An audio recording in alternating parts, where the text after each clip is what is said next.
In what came as a shocker to the world of crypto, Binance top boss Changpeng Zhao, also popularly known as CZ, stepped down as the CEO of the largest crypto exchange in the world. He and the company pleaded guilty to US money laundering violations and agreed to fines of more than $4 billion. The $4.3 billion settlement is a part of the deal with the Justice Department, resolves, in fact, criminal charges for conducting unlicensed money transmitter business, conspiracy and breaching transactions and sanctions regulations in the US. Zhao, or CZ, will personally pay $50 million and is barred from all involvement with Binance so far. Remember, he has become, or was in fact, one of the most powerful cryptocurrency figures to fall in the last 2 years of a very chaotic period in the crypto world. Barnik, Chitran, managing partner, Arthur D. Little, joining us here on the show. Also with me is Kartik, Malhotra. Barnik, before I come to you, Kartik, hi, good afternoon. Hi. Quickly run our viewers through what has happened. Very serious charges on the Binance CEO. He has pleaded guilty and also agreed to pay the fine. Well, to put it in a nutshell, Shweta, what really happened was that a Chinese origin man doing business in China, when he started his company Binance in 2017, had to move out of China in 2018 because of the regulations that came in China, had operations in Japan, had operations in parts of Europe, had operations in US and then in Canada. So primarily, I think what came under question really was that while cryptocurrency as an asset, as a financial asset, could be borderless, but the fact that a person or a company cannot remain borderless, that is one of the main issues that has come up, because whichever state you're doing businesses, wherever you're headquartered, wherever your company is registered, you've got to follow the rules and the laws of the land. Now, how were those laws not followed? They were reportedly about over 100,000, 1 lakh transactions which had some sort of suspicion of what we popularly now know as terror financing. And there were transactions made between or to banned organizations, including Hamas, including Al-Qaeda, including ISIS. And the whole question of terror financing really sprung up once again. And like you mentioned, I think it's a shocker for the world of cryptocurrency, simply because it comes pretty much weeks after Sam Bankman-Fried, the founder of FTX, has been sentenced for life. And FTX, of course, collapsed about a year or so ago. And now we are looking at a $4.3 billion payout to US government, US judiciary system on account of the misgivings by Binance, and personally the CEO, CZ as he's popularly known, now stepping down. Now, what is the real tremor in the world right now? I think at some level there are questions that arise again on crypto regulations. At some level, there are questions again that arise on the fact that a borderless currency still needs some sort of regulation, and the exchanges and the companies that either mine bitcoins or permit the exchange and transaction of Bitcoin, despite the technology being blockchain, despite the double ledger system being followed on the blockchain, you still need to know where is the money coming from, where is the money going. And at some point, I think those tough questions will have to be answered by everybody in the world of crypto.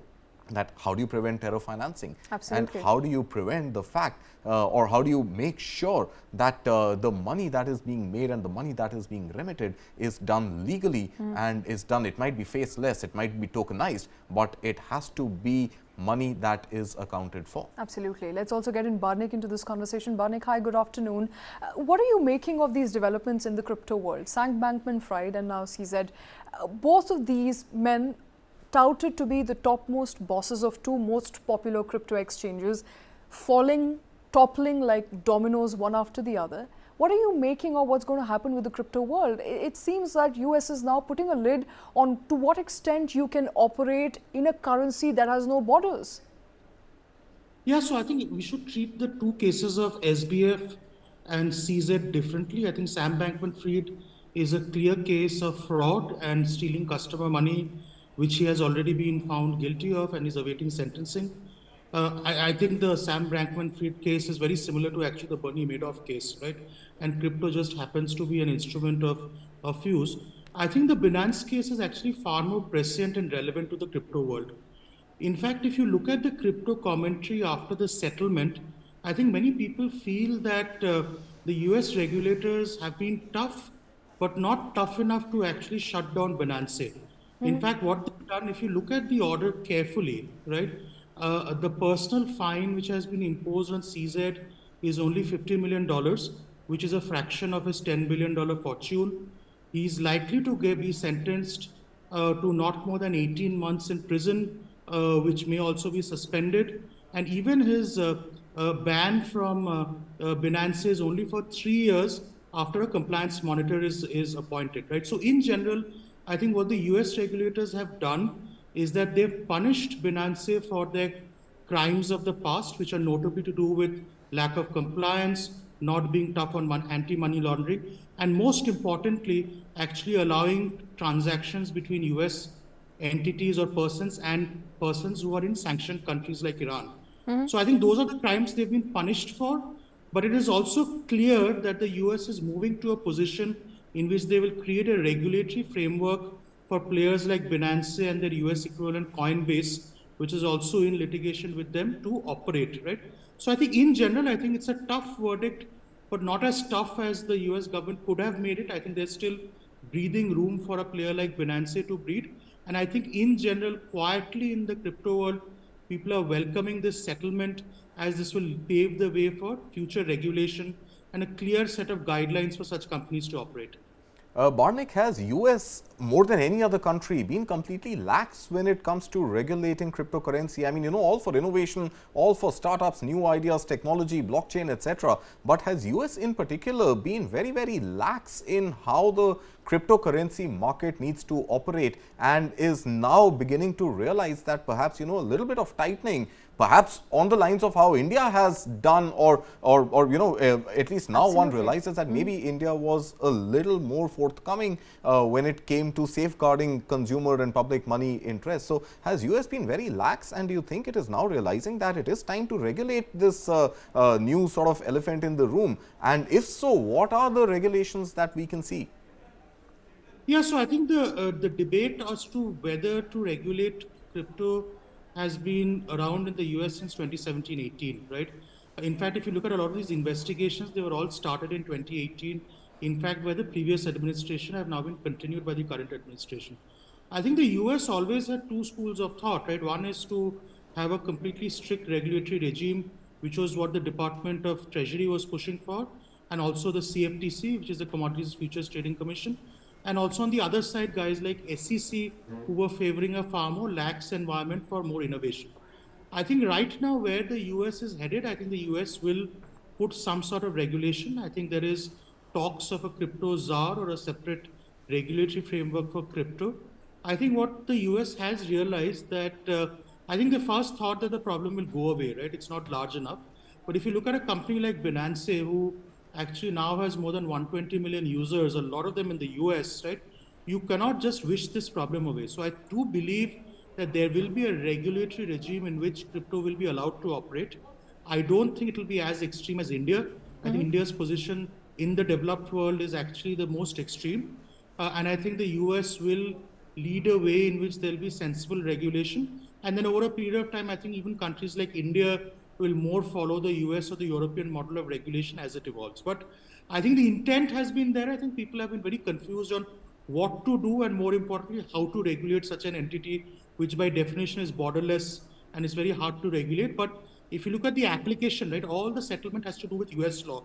It's Banking Secrecy Act in the US, it's anti-money laundering laws, it is violation of sanctions. So I think the US government is drawing a very clear red line on what such companies are not allowed to do clearly. And in other spaces, I think there will be more freedom to operate in the context of a new regulatory regime. Okay, Barnik, specifically on this aspect of terror financing. Now, because all the users are pretty much faceless and the exchange and the asset there is also borderless. So, at one level, the users are faceless. On another end, all the data is protected by blockchain, hence permitting, I would say nobody technically to gain access into who is transacting with whom because of this blockchain technology in play. How does one curb the issue of terror financing when it comes to use of cryptocurrencies? So I think the big thing which will disappear is the users being faceless. I think all regulatory regimes where you will have crypto, I think there will be strict know your customer norms. So I think for cryptocurrencies and platforms to clamp down on terror financing, it is in their interest that they actually implement KYC norms. So either the governments will define stringent KYC norms, or the regulators have to do it. Now, if you talk to cryptocurrency exchanges, and I've spoken to several in the last few years, one of the reasons why a lot of them don't invest in KYC is that it makes them slower, it increases the cost of operating business, and it actually doesn't allow them to attract the kind of users they want. Now, I think in an environment where it is clear that the government is going to, governments around the world, not just the US government, are going to take a very harsh view of this. The only way forward for any kind of crypto asset company, whether it's a currency or an exchange, is that they have to enforce stringent KYC norms, which will get defined. So I think that's the solution. I think for the industry to survive, KYC, just like as it has become for banking and telecom, has to become a way of life for crypto.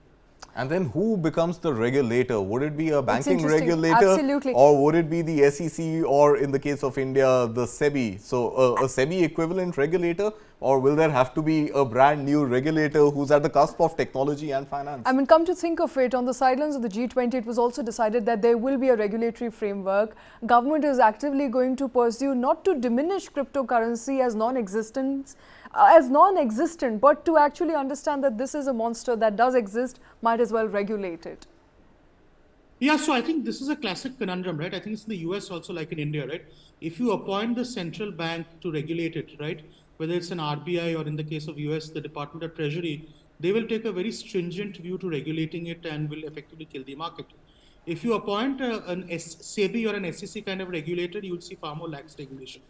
I think there is a third school of thought of appointing an independent crypto regulator called a crypto czar, right, which may be at the intersection of finance, technology, and also drive innovation, right? So maybe the right solution is have neither of these entities regulated, but create a third entity with adequate enforcement, but also in terms of enablement powers to ensure that this market grows. So maybe a crypto czar is the kind of framework which will come across around the world.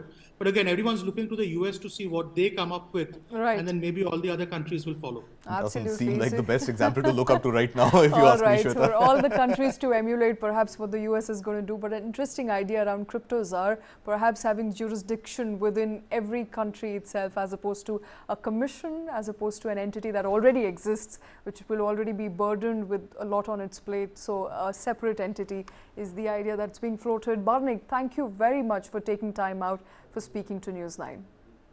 Thank you. Take care.